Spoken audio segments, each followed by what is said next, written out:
Bueno, en el marco de todo esto, de lo que nos encontramos haciendo de cine hecho con celular y en familia, que manejamos un tema muy importante que es el suicidio, la soga, un diálogo con la desesperanza. Y en el mes en que nos encontramos, donde incluso hay un día específico que gira en torno a la prevención del suicidio, yo me hacía una pregunta: ¿cómo nosotros como padres y docentes hablamos de estos temas con efectividad en la población adolescente y joven, donde la tendencia es alta de este tema, ¿no? Entonces, donde el joven está sobreviviendo incluso a la adolescencia, donde tiene una personalidad contradictoria, donde incluso su cerebro se le está configurando y se le configura hasta los 25 años. Eso quiere decir que todo lo que le diga antes de los 25 años, le entró por aquí, le salió por acá. Cuando tú le dices arregla la habitación y vas al minuto y no está, vas a los 5, media hora, una hora y no ha arreglado nada, donde le hablas y parece que le estuvieras hablando a la pared. Entonces uno cómo habla de este tema tan importante y tan sensible que hay que tocar. Entonces uno dice, bueno, ¿cómo debo hacer? ¿Qué debo hacer? Este es un tema más de neuropedagogía, de neuroaprendizaje. ¿Cómo logro que el lóbulo frontal de ese adolescente, el lóbulo frontal del cerebro de ese adolescente y ese joven, acapare la atención? Porque nosotros como padres o a veces como docentes, lo que somos es cantaleteros. Nuestra metodología es muy tradicional y muy cantaletera, que realmente no conecta a los jóvenes y urge conectarlos más en esta época, en estos tiempos, ¿cierto? Entonces, ¿cómo hace? ¿Cierto? Sí, para el joven todo es cantaleta y donde prácticamente no te está escuchando y es por naturaleza. Y donde por naturaleza son reactivos y son de impulsos, ¿cierto? Entonces, ¿cómo yo toco un tema sensible y específico como este tema del suicidio? Yo hablaba y en el marco de este guión que estaba haciendo, aunque no puedo hablar, no puedo escribir, no estoy haciendo una película, sino un cortometraje y tenía que priorizar. Yo tengo una propuesta para los docentes y para nosotros, los padres de familia. Primero, todo este tema de neuroaprendizaje, neuropedagogía en doble vía, ¿cierto? Tanto docentes como padres y los adolescentes. Manejarlo desde la filosofía, ¿cierto?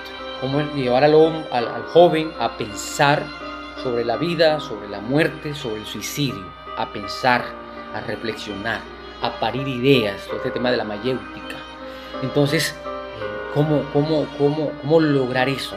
Entonces creo que se hace, aportaría algo muy importante hacerlo desde la filosofía, porque un joven presuicida o suicida necesita no ser tratado como un ser excluido y que debe ser mediado desde la objetividad, no, es desde la subjetividad.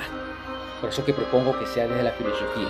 Él requiere de un soporte que lo ayude a vivir desde la reflexión filosófica,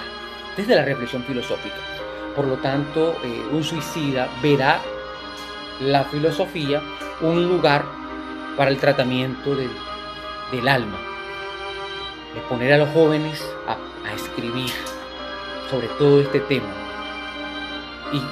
y nos daremos cuenta de muchas cosas. Yo invito a algunos colegios que entren a los baños y vean qué tienen escrito en las paredes, qué pasa en torno de la familia de ese joven. ¿Será que tienen hermanos, familias que han tenido suicidios y qué ha pasado y se ocurrió en esa época de configuración cerebral? No es un tema de charlitas, no es un tema de charlas y de folletos. Hay que hacerlo, porque todo esto hay que hacerlo. No estoy diciendo que no se haga, porque sí hay que hacerlo, pero hay que ser más efectivos. Es un tema de lograr la atención del lóbulo frontal de ese adolescente, que no le es fácil, ¿cierto?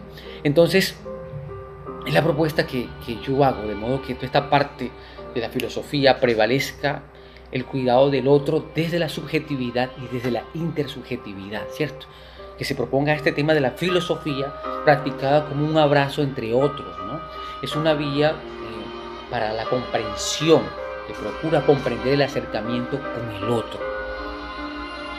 Y para eso hay que ponerlos a pensar. Ellos son muy buenos escribiendo. Las niñas en esta época de su vida escriben mucho poesía, escriben canciones, los niños,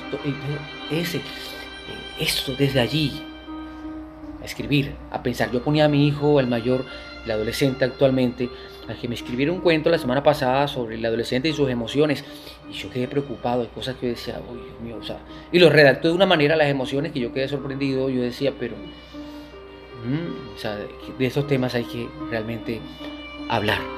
Entonces, gracias por escucharme. Ese tema yo lo hago en el contexto de lo que estamos haciendo, de la promoción de este cortometraje, que no somos actores, somos actores naturales.